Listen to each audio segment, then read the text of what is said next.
So welcome to this evening's Centre for the History of People, Place and Community seminar, which is a panel discussion around the theme of creative practice, community and the street, creative co-productions of place-based identities. So this evening we have three speakers. Firstly, my colleague Nadiia Lolina, who is Cara Fellow of the School of Advanced Studies and is specifically based in the Institute of Historical Research. With more than 20 years of teaching experience, last as Associate Professor in the Environmental Design Department at Kiev University, and guest lecturer in High School of Economics, Culture and Arts in Riga. Nadiia also has practical experience as founder and chief designer of Lolina Design Bureau. She has always been concerned with the question of communication between citizens and the city, and is also interested in cities' branding and the image of the city. Secondly, Hannah Awcock from Edinburgh Napier University, who has many years of experience of researching the historical geographies of protest and has most recently published on the impact of protest stickers on urban spaces. And finally, Katherine Wheeler, who heads up the Stove Network's What We Do Now creative placemaking network that has public funding to support partnerships between artists and community organisations, co-creating with communities to develop projects, visions, knowledge and enterprise. Central to Katherine's work and that of the Stove is the use of creativity as part of communities to inspire real change and imagine new futures for the places we live. So I'm really excited about the intersections between these practices and research interests that we're going to hear about this evening. And I'm first going to hand you over to Nadiia, who is then going to pass us on to Hannah and Katherine before we come back together for a conversation. So over to you, Nadiia. Hello, everybody. Good evening. And let me share the screen, right?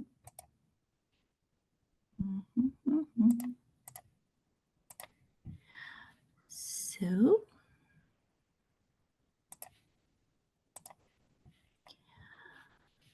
and I'm very pleased to, and now when I share my screen, I can't see our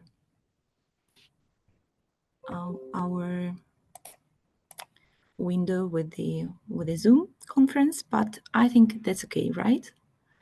Okay, so let me come back to my presentation. First of all, I'm really glad and I'm really happy to be present tonight with all of you. As Ruth already mentioned, I'm Cara Fellow in Institute of Historical Research, where I do my studies of street art as a part of urban society and as part of the city. And probably I have to explain why exactly street art is interesting for me. And I took it at a privilege to start with the words of one of the most famous street artists in the world, I suppose, if I may say so. It is Banksy, for sure. At least it is a street artist who decided, despite of being anonymous, being present in everyday life and being even quite commercialized in a world, in a more modern society. As he said in his book about War and Peace, it is always easier to get forgiveness than permission, when he was talking about the street art in general. And also he said that mindless vandalism can take a bit of thought. And I would also quote here in the beginning one of my teachers in the university in Kiev when I was a student. He taught me the fine arts in painting, and he was quite famous. And he said, when you draw something, that's always everything about your rules and your permission. So the reason I'm studying street art and the reason I'm curious, fascinated, and involved in this topic is because Kiev, my motherland city and the capital of country I came from, is facing a huge, enormous wave of growth of murals, starting with 2014 till today. Even today, when we have a war, still new pieces, as street artists call it, new pieces are appearing on the streets. And here you can see the map. It is kievmural.com. It is a website created by artists, street artists. For those who are interested, you can go through the link, or you can copy this link and you can point on one of those dots and you will see the image, you will see the information about the artist, the time, or maybe the period it was created. Because for starting with 2014 till 2019, Kiev hosted around 6 official festivals of street art. And for many of us, I mean, artists and historians who study art, street art mostly, street art, it is a phenomenon that connected to changes that are existing and that are predicted, I would say, by the artists. And that's why it is the main reason why this street art appears. If we talk about London, you can, and if you're familiar with the London street art, mostly the street art in London, if you can see that here it's very well spread around the whole city, I mean in Kiev, but in London, the areas where street art is concentrated, I would say there are 2 areas. It is Camden Market area and it is Shoreditch area. That's very, very reached and unreached, I would say, with street art, with a huge variety. Here are some images. And also I put here the map of Oslo, the city that used to be quite conservative, was quite closed for immigration, for newcomers, for any changes. And starting with 1980, when Norway officially opened their borders for immigrants, the city started to change. And those 2 areas I marked here, those areas were the green one. It is the area around art gallery and art academy, where a huge amount of, I would say, majority of artists live and work. And the yellow one, it is a huge, huge district for immigrants, where mostly street art of Oslo situated. Here are some images from Oslo of Tøyen district, and here we can see that we feel and we see and we can say immediately that this area of people from different background, from different countries. We can see the houses typical for African countries. We can see some Mexican adaptation of Munch and so on. And I would probably jump to the, I kind of explain why I study street art and why I do understand that it is very important to perceive the city through the street art. Because here it's quite famous work made by Mobster, one of the famous street artists in the world as well. And for Vilnius Street Art Festival, it was the first street art festival hosted by Baltic country. So here we can see the written, like not a slogan, but some kind of words that artists wanted to be heard and understood, that in the future every building will be world famous just for 15 minutes or for 15 minutes.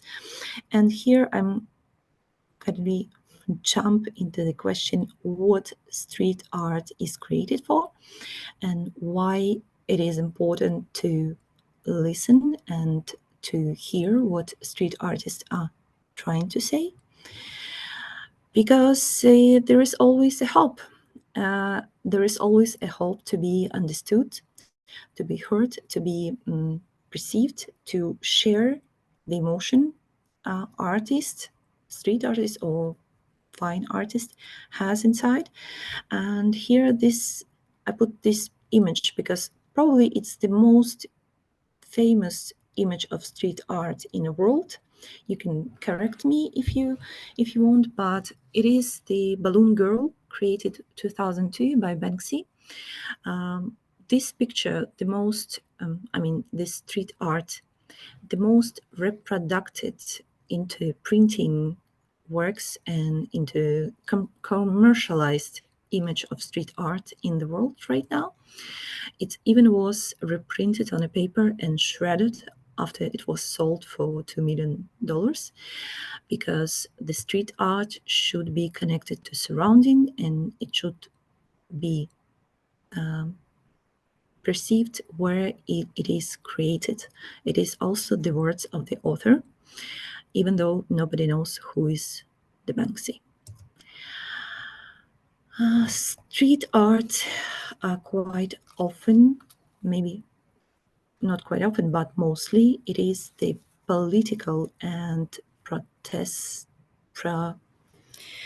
provocative, controversial message street artist has or have, if there are three of them, or a team or a gang, as they call them. Here, a beautiful mural, the biggest mural in the Baltic countries, that is situated in Riga, and it has very emotional influence into citizens, into the city, and when it was created, it was a huge success and it was famous immediately. And it's quite often shown for tourists as a tourist mark, and it started to be landmark of Riga as a vice card because it is a graffiti inspired by the Latvian Song Festival that actually after the independence started to be renewed. It is annual festival of folk music, and it is amazing because during this festival more than 3,000 singers are singing together folk songs. So the street art, not only political context it has, street art also can have some controversial thing. And the question is, do we always perceive it as author or indicated it? Because for you, it could be just modern or abstract drawing on the building, but you should know the history, because behind what I want to say, behind every piece of street art, always a story. And the story is that it is the school, simple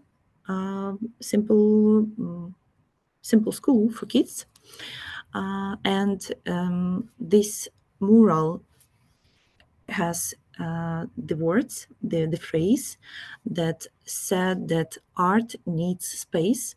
It was created by the professor Christian Brekte, who works in Latvian Academy of Arts, and it was on a contrast of the previous one with the folk singers.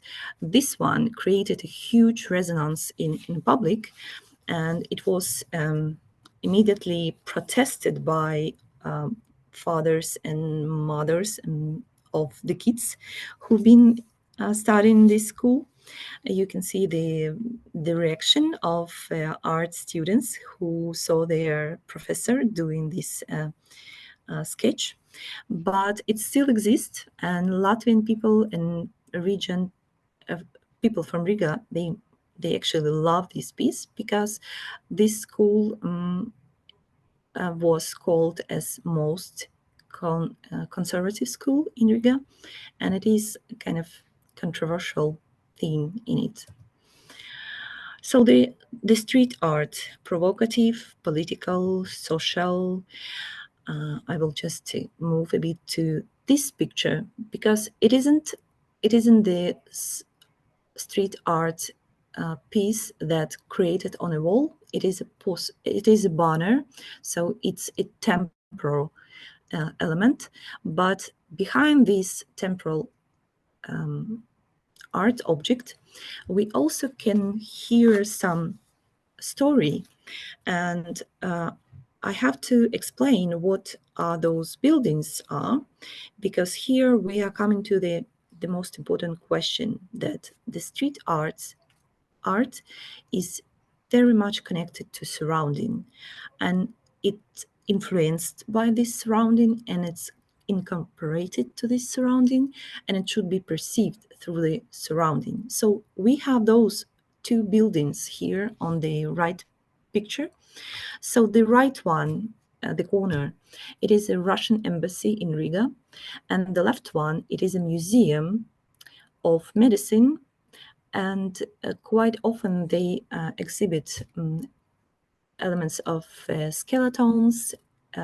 They exhibit animals and bones of animals. So if we go deeply to this banner, we can actually see the connection to the museum.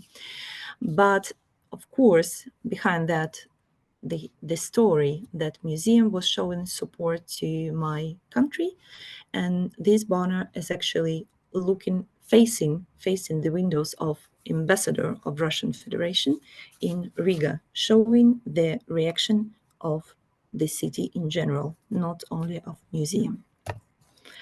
So here I put some words of quite known urbanists and quite known scientists who used to study and still study street art. Also here there are some words of street artists as Banksy again, because he was not only and still creating very provocative and known pieces, he also printed a book about his artworks, and what he's stressing out is that the wall has always been the best place to publish your work. So here again, we're talking about surrounding and placement of each artwork. So when we see artwork, street art, we firstly perceive it as art, and we start to communicate with it. We make connection as not as a visitor in a museum, but as a perceiver, as a viewer, and we think about impact it makes on us. We think about value, about the style, about the background of the artist who created it. We think about century or time it was created, technique, materials, recognition, do we know this artist, and so on. So it is immediate connection with art object when we perceive it. But then when we see that it is a part of the street, just placed on the street, then we start to think about other stuff. We think what is around. We think, is it any connection to the building it's situated on? We think about the question of vandalism, the question of heritage, and of course the question of propriety. So is it something that owner of the building owns, or it is owned by everyone who see that? And the street art quite fascinated, not only because it's connected to surrounding, it's showing city, it's showing problems, it provokes us to hear what artists say. It is also fascinating because it's rechargeable sometimes by the artist himself, because here you see two pieces of David Speed created on the same building with a difference, say, like 3 months, even less. So sometimes even the artist by himself can create on the same place the next building, and then the first one is gone forever. So I raised the question about the heritage and about the being owned by someone, but the street art also raised question about is it illegal or not? Is it illegal to do it where you want and how you want? And as well, street art not only trying to answer this question, it's also hard to analyze it. That's why it's also so interesting, because it could be faded easily by itself. So here you see the image of the boy who's just fishing, right? And you think, okay, boy is fishing, so what? But then you can see the real picture, how it was 5 years ago, before it was faded by time.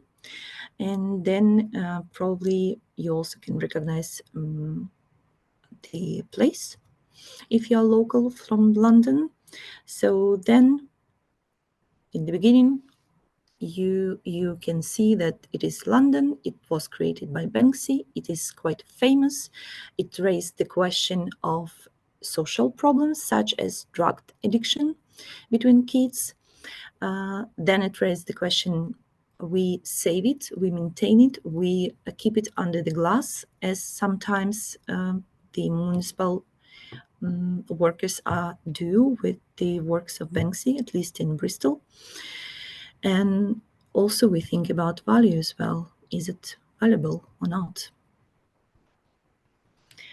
So here I put, I'm trying to understand the time. So here I put some kind of conclusions I would love to come. And I am looking through the London street art right now, trying to understand what is going to be in my homeland city, because for the last 3 years in Kiev, and you shouldn't forget that year and how we have a war, active war. So for last 3 years there are 260 new murals appeared just in Kiev. So it's growing, and right now we have a huge move against the mural and street art in general.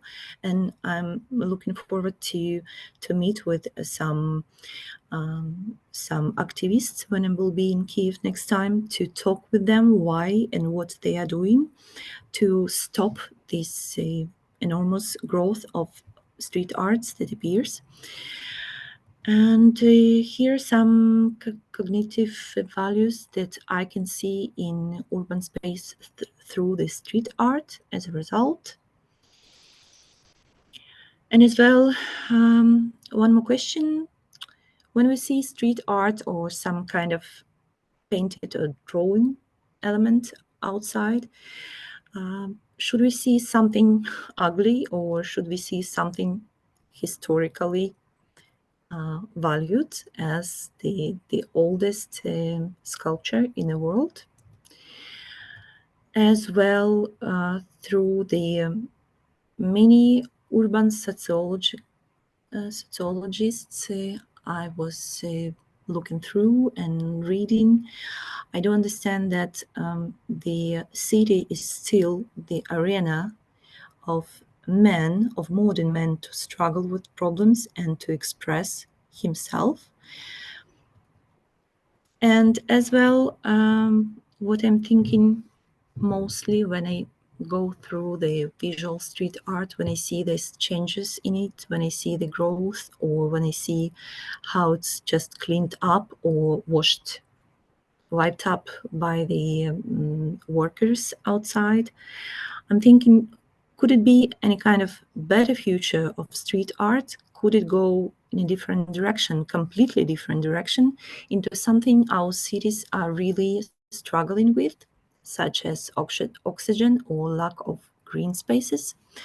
And my studies are kind of turn to the question of green cities and the green spaces and the usage of those walls for better solution for them answering the at least ecological problem in society. And not only me, but many artists and architects are thinking about that, as for example the Italian architect Stefano Boeri, who received awards for the project and then for realized project for this tower. There are actually two of them, and it's called Vertical Forest in Milan. Or maybe the street art will be gone forever by modern architecture, where it is already implanted or planned and realized by architects, when the street art as expression already is a part of the modern building. When you have those surfaces, you can't actually decorate it or you can't put some painting on, but the architect by himself already making some artistic elements to make this architecture visible and recognizable. So I hope I was moving not so fast. I hope. What about timing? Thanks, Nadia. That was great. Yeah, I think we do need to move on to Hannah, but that was wonderful. Thank you so much. So we'll give you a sort of a little round of applause here, and I can see that there are a few questions in the chat specifically for you, but we'll bring those to everybody once everybody's spoken. Thank you very much, and I hope I wasn't too long. No, you're great. Thank you. Okay. Thank you so much. Hannah, over to you. Okay. Nadia, could you just stop sharing your screen, please? Oh, I can. There we go. Okay.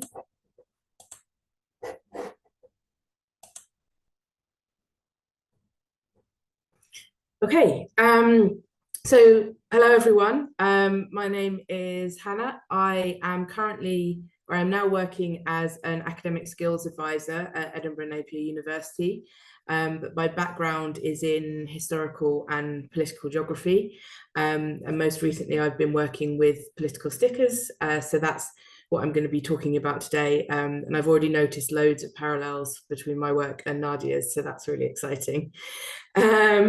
So stickers are a common sight on the streets of cities, towns, and even some villages, adorning street furniture and walls around the world. They serve a range of purposes, including advertising, street art, and protest.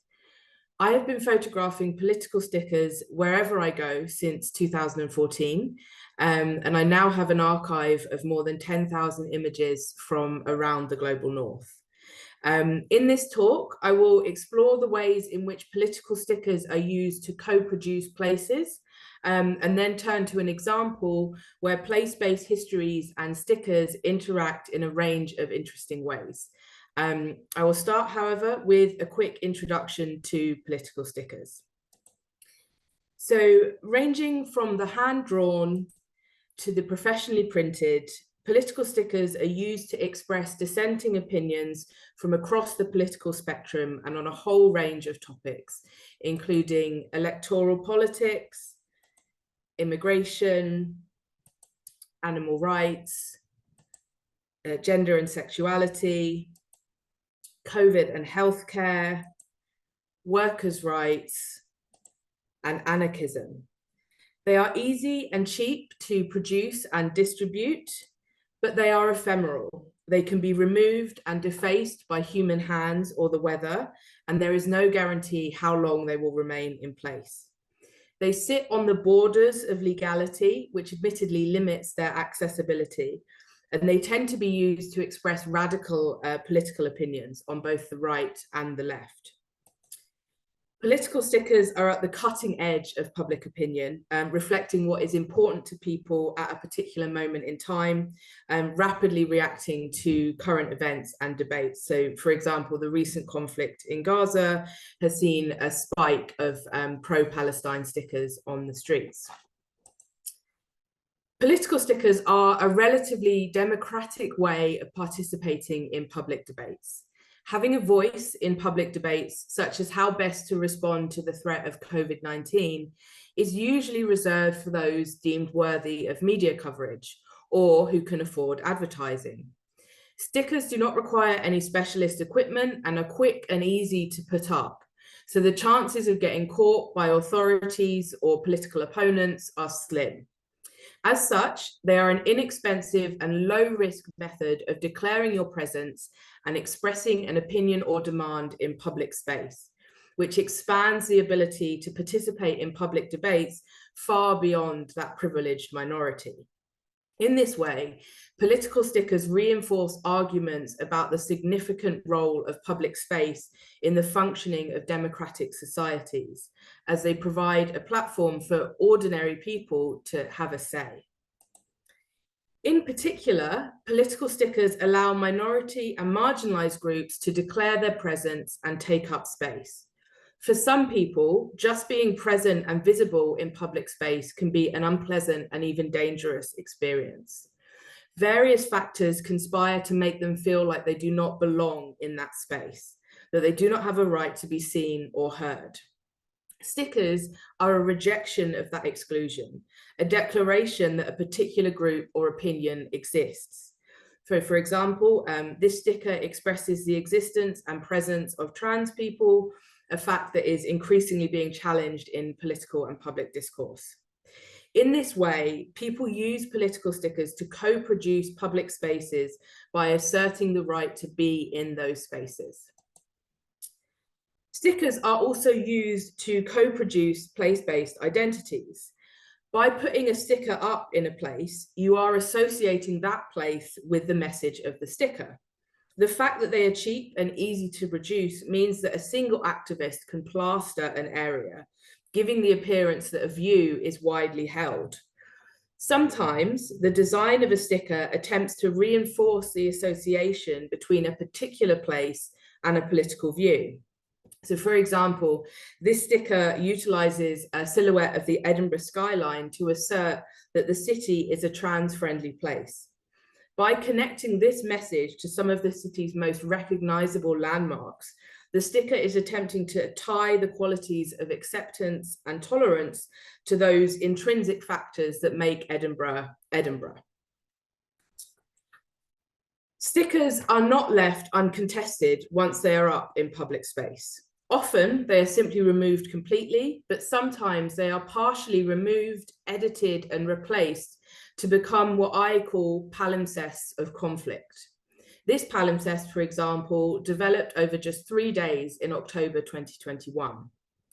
Reading stickers as palimpsests of conflict enables us to trace the dynamics between competing discourses and how these discourses assert territorial claims in public space by charging meaning, however momentarily, to a street, corner, or pedestrian crossing.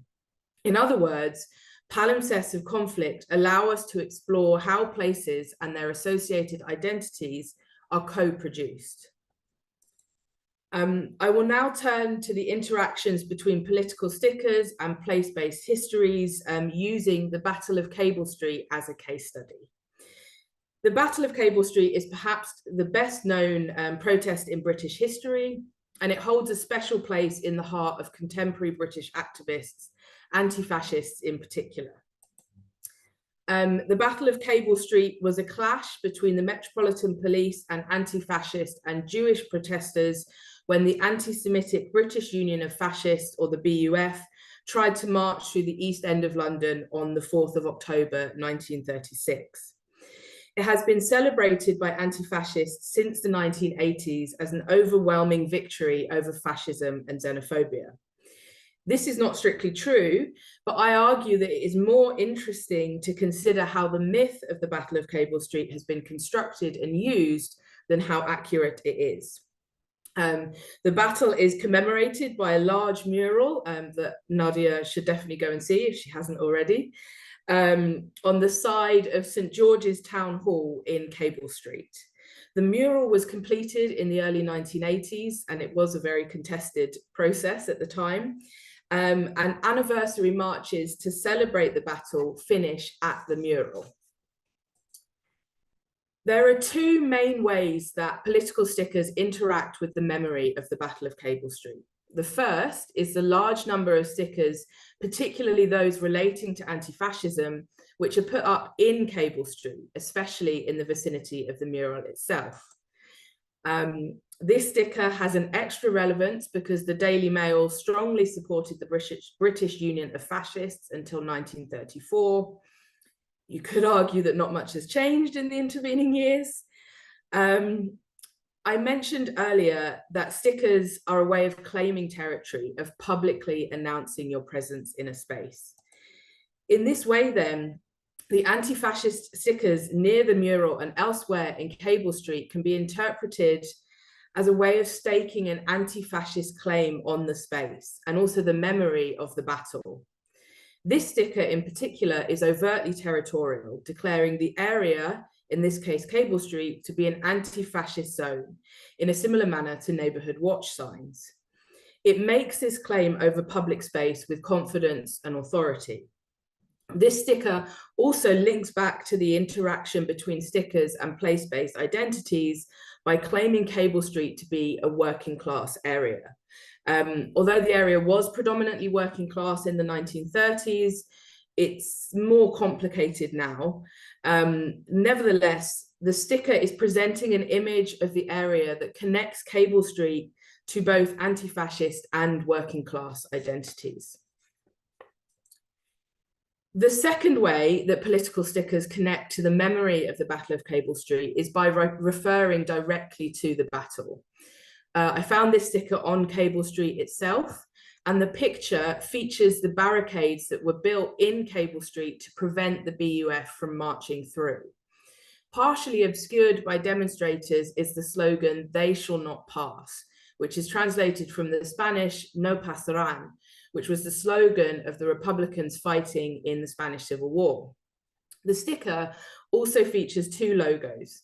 On the right is the logo of the Anti-Fascist Network, which is a network of local anti-fascist groups in the UK. On the left is a logo of one of the network's members, Division 161, which is a UK-based group of immigrants primarily from Poland. The text of the sticker draws a direct line between the Battle of Cable Street and contemporary anti-fascist campaigns. It is a good example of how modern activists construct continuity with the past.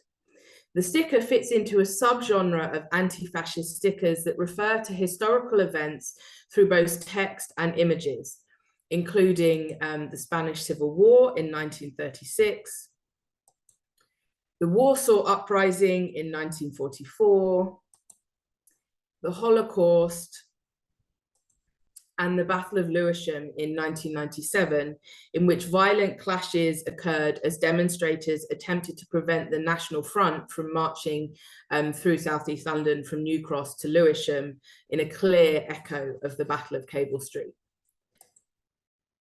As I just mentioned, the No Pasarán slogan is associated with both the Spanish Civil War and the Battle of Cable Street. The slogan is another way that stickers tap into anti-fascist memories, and I have found stickers incorporating the slogan all over the world, including Cable Street, Vienna, and New Orleans. This hashtag refers to Afrin, which is a Kurdish area of Syria which was taken over by Islamist militants and the Turkish army in 2018. It may be that the people who produced these stickers were thinking of the Spanish Civil War, but for many people who view the stickers, there would also be a connection to the Battle of Cable Street. So this example illustrates the importance of thinking about the producers and the audience. Like all visual material, political stickers might not be interpreted in the ways that they were intended by their producers. No pasaran as a slogan is well suited to political stickers. It is short but emotive, a determined declaration of control over space. During the Battle of Cable Street, it was used to both acknowledge and express solidarity with Spanish Republicans fighting in the Civil War and to claim the streets of East London. It was just one small way in which the protesters claimed public space as their own and successfully designated it, albeit temporarily, a fascist-free zone. Political stickers which use the slogan echo that confident claim on public space. So to me, the example of the Battle of Cable Street highlights the complex interweaving of creative practices and place-based histories. We use the past to try and make sense of the present and reshape that past in the process.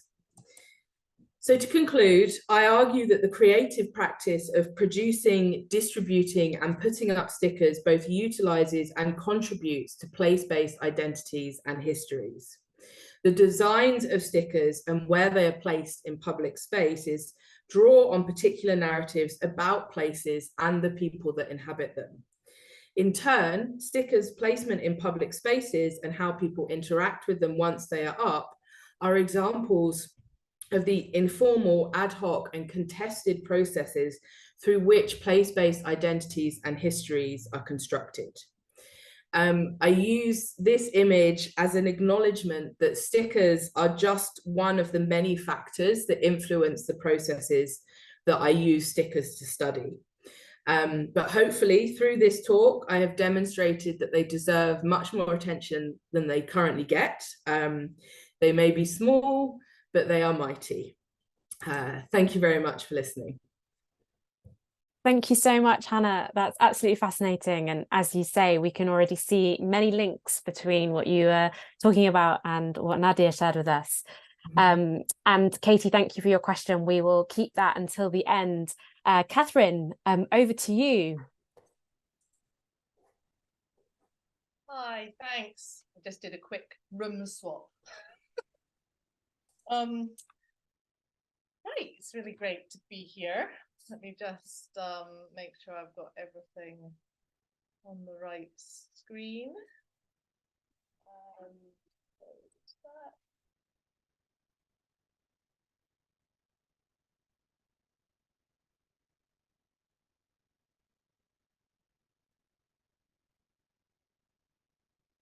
That. Screen.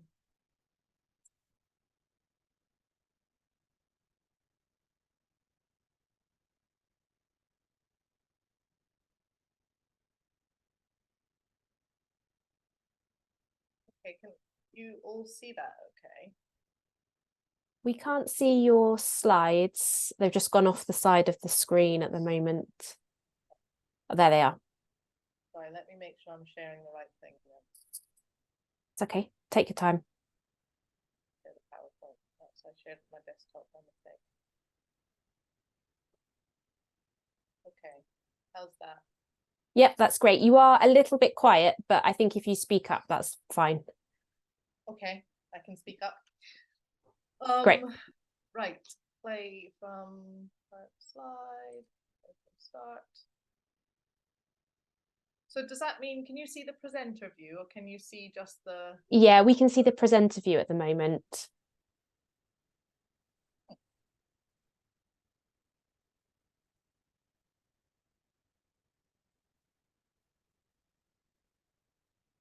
Oh, sorry, I thought I'd checked this. That's okay. It worked when we did it earlier, didn't it? I know. Oh, how strange. Yeah. I don't even have any tips for how to get it off the presenter view. I'm sorry for interrupting. If you press play from the start, it will be as... Yeah, I think that's what we've been doing, and it's still going into that, isn't it? And then just use the... maybe in terms of time, we might just need to go with what we can see on the screen at the moment, Katherine, if that's okay. Okay. Let's try that, because it all seems to be set up correctly, doesn't it? Yeah. Current slide. That's a shame. Wait a minute, I've just got one more thing that I can Okay, try. go for it. Because I will just chip in to say we can still see everything very clearly. Okay. So it wouldn't be the end of the world if we had to go ahead with it. If I share, if the screen I share is my desktop, because it seems to be showing on. Yeah, there we go. It's working. Great. Ooh, great. Thanks for bearing with me. Okay, so hi, I'm Katherine.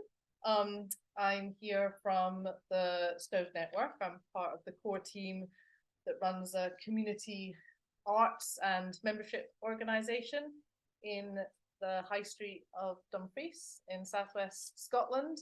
And I'm also the director of our what we do now Creative Placemaking Network.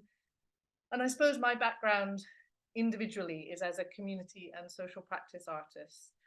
So I'm going to talk to you a bit about who the Stove Network are and our approach to what we call creative placemaking with communities. The Stove is a civic community space founded by artists originally, but we're certainly not all artists now. Sits on the High Street of Dumfries. We're a membership organisation, and we use creativity as a tool to actively involve our local community in shaping a future for our town. Our commitment is to locally led solutions, to challenge the ideas and address the challenges of our place, imagine new futures. We're committed to growing and diversifying the creative ecology and creating opportunities in D&G. And we're also passionate about advocating for the role that creativity has in grassroots action and community-led change.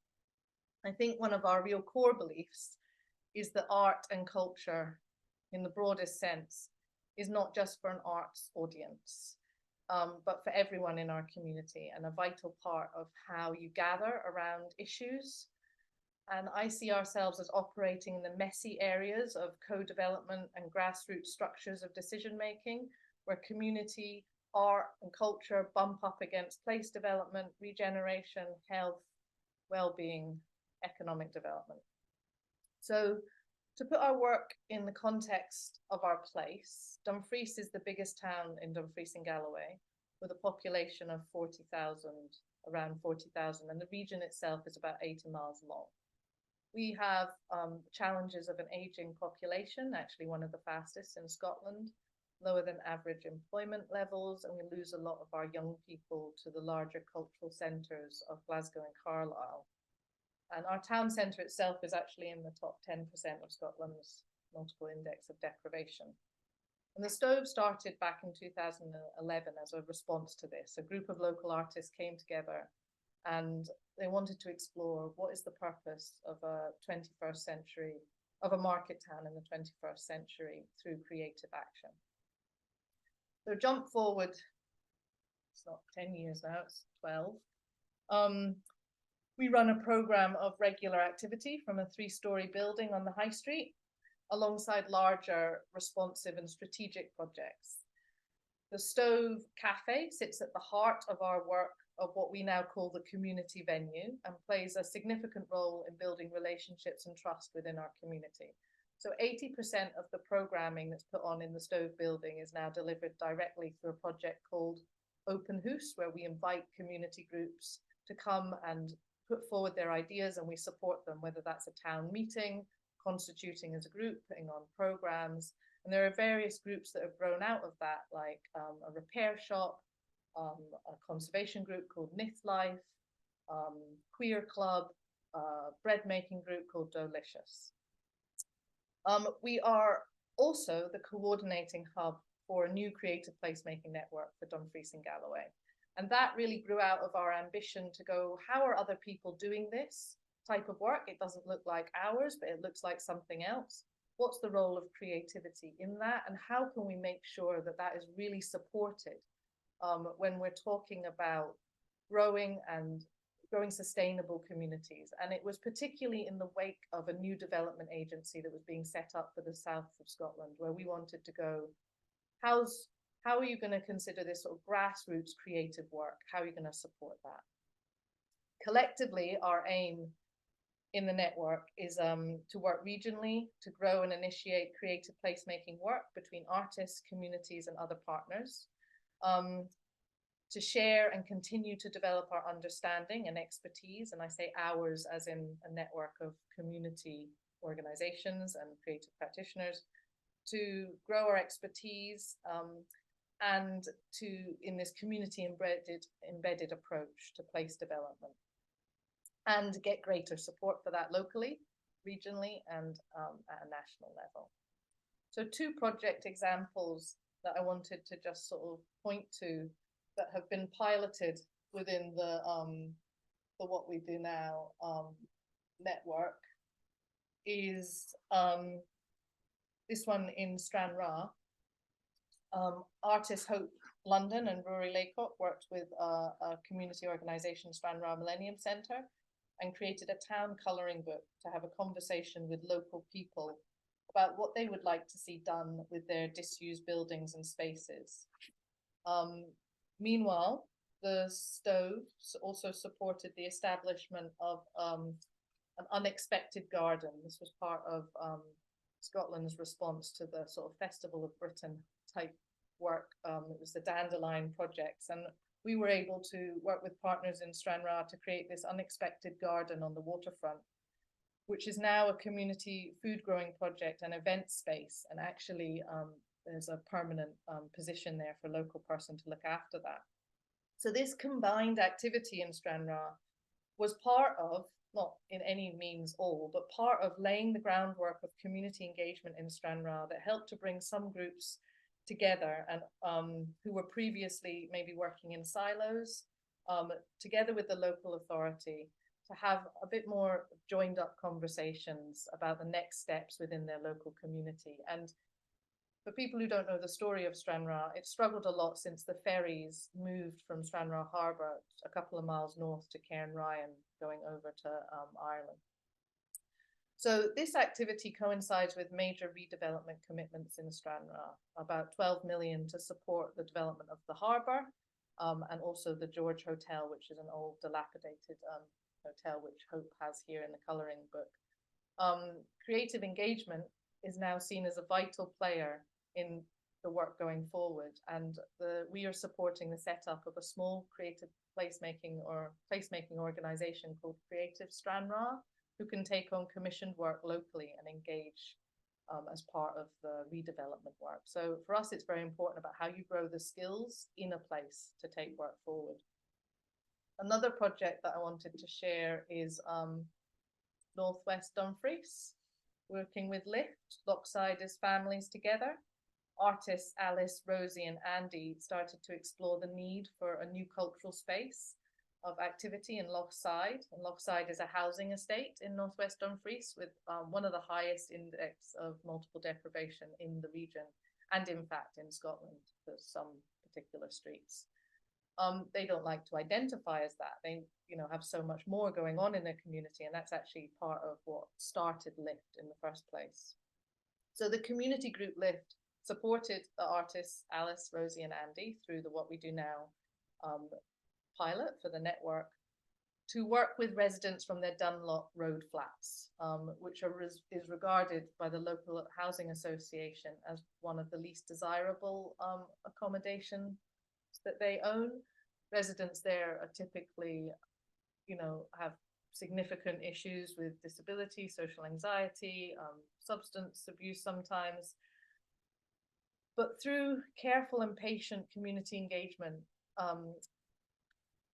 Alice and Rosie and Andy were sort of gradually able to draw the residents into a trusting relationship. And there followed a series of sort of residents' meetings around a homemade tatty potato oven in a green space outside the flats. And these sessions, sort of craft workshops, various activities, these sessions resulted in new visions from residents for their own community space at the foot of the flats. And the What We Do Now team are now we're able to negotiate the gifting and siting of a porta cabin for residents, which is now being converted into a community space. So this is work that we identify as creative placemaking. This is a relatively new and evolving term, and there are people in this room I see who know much more about it than me. But what we have found is that it's a very useful term in talking about the role that art and more grassroots and creative approaches to community consultation has in relation to the work of other sectors like economic development, community learning and development health. And it can be a critical tool in supporting communities to co-create the development of their place as part of wider collaborations. But for those who aren't as used to the term, what is creative placemaking? Well, our definition is that we describe it as a cultural and arts-led approach to place development and regeneration that uses creativity and creative action to work towards community-led change. What is maybe different from how other approaches that I've seen described as placemaking or even creative placemaking within that is that for us, it's not just about bricks and mortar, but it's about this collaborative and community-led visioning and problem solving, the outcome of which may lead to a transport plan or a well-being strategy, as much as it may do a physical thing like a cultural hub or a program of activity. Fundamentally, it's not about the ideas, only the ideas, but also the initial identification of the need that comes from the creative engagement. And it's also about the structure of working and decision-making that is embedded in the community to build on the capacity that's already present, to take that forward over long periods of time. And there's no, right way to take that forward. But we have found that in our work, that for that to happen, for that to have long-term impact, for true community-led co-creation to happen, people need to come together in their place. They need to be able to build connections and trusting relationships with each other. And this requires sharing, hearing, and uncovering stories of our places. The individual and collective stories that make up a place, old and new, and the cultural and land-based histories of that place. Where do these stories connect or butt up against each other? In what ways can they be explored? Whose stories are not as visible as others? This is where place-based and non-place-based histories come in. And sometimes, as we are seeing very much in the news today, they can be very challenging and very opposing. So what is the role of the artist, creative practice in this work? And I'd say it's very diverse. It can be to uncover stories, express narratives, inspire, provoke, and creatively explore areas of tension and the questions that might unearth in a place. Creative practice can also be used as a tool and a mechanism to activate these spaces and bring people together to explore ideas for change. So this is actually going from that Open House project that I spoke about with community groups. This is us taking over a space in a local shopping centre to explore the idea of what would Dumfries be if it was a green town or a music town or an inclusive town. So creative practice, sometimes artists, are at the heart of a co-creation process within creative placemaking, using participatory and process-led ways of facilitating conversations or working through ideas with communities to come to new ideas and directions together. Other times, their role is much more that of a provocateur, or to make comment, or to highlight different ways of seeing. So Banksy's already been mentioned, but this is the Walled-Off Hotel in Bethlehem, and these images I pulled from a local newspaper, recent newspaper article, local murals by Palestinian artists in Gaza.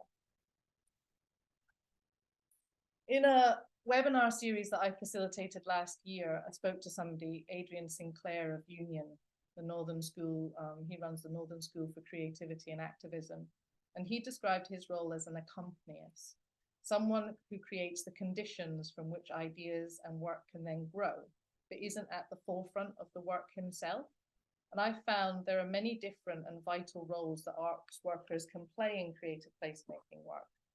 But that it's also really important to highlight the need for other roles that support a wider and long-term process of change in a place. Art and creativity are vital, but they are just one part of a larger framework of community action.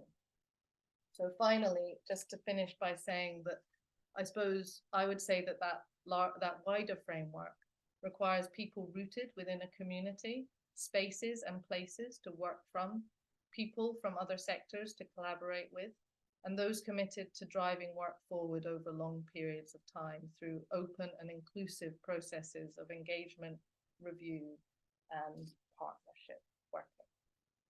That's me. Thank you so much, Katherine, and thank you to Hannah and Nadiia as well for 3 such interesting papers, which are kind of focused on quite different things, really. But I think that there has been lots of things that have overlapped and that we can kind of draw together.